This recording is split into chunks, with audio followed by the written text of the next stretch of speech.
kamusta naman po yung taping natin today sa Wish Ko Lang? Ang saya. Aminin mo. Ang saya. Love trip Yes, love trip lang lahat. Thank you, Direk Adolf, and of course, sa buong production team ng Wish Ko Lang at ng creative team. Kasi minsan lang po akong madayo dito. Ang first kong guessing sa Wish ay way back 2019. Tapos ngayon na lang ulit. So maraming salamat po na naisip niyo akong i-guest today. Sana nag-enjoy din kayo na isulat ang story at na i-guess ako.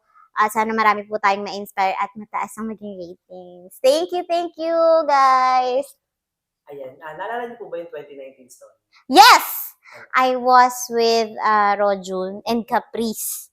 So, parang umiikot yun sa amin. Mag-ina kami doon ni Caprice. Super baby pa siya doon. Tapos, si Rojun yung dad, pero bad siya doon. So, ang ganda ng episode, very heartwarming. And, ayun, natuwa ako na natulungan yung subject talaga kasi nga kailangan din nilang maging na parang single mom din siya. So, ayun. Ang saya ng episode na yun, na-touch ako actually. Since kaka-start ko lang sa showbiz nun eh. Parang isa pa lang talaga yung show ko. Tapos nung nakita ko yung story, sabi ko, ay, kailangan ako yung gumawa nun. Yung sa case study po today, anong po, nakapag-report ba kayo? Anong mensahe sa kanya?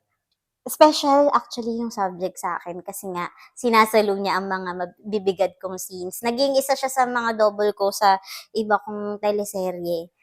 At alam ko din yung struggle niya sa buhay. Medyo may konti na kaming connection kasi nga sa iba kong serye minsan siya yung double ko. So ayun, sana maging maayos yung buhay nila, especially nung mga anak niya, and maging strong talaga si Ate Nicole kasi, di ba, kailangan strong mama. Last question, ano po masasabi mo sa mga co-artist mo? Lalo na sa partner mo dito. Yes! First time kong makatrabaho si Ron. In fairness naman, napaka mapagbigay na leading man. Yes! Sana magka-work kami ulit. And of course, si Miss Janine, si Ara, si Miss Charmaine. First time kong naka-work si Miss Charmaine. So, silang dalawa ni Ron. First time ko silang maka-work. Sana makaulit. Yun nga, ang gagaling nilang artista. Natuwa ako.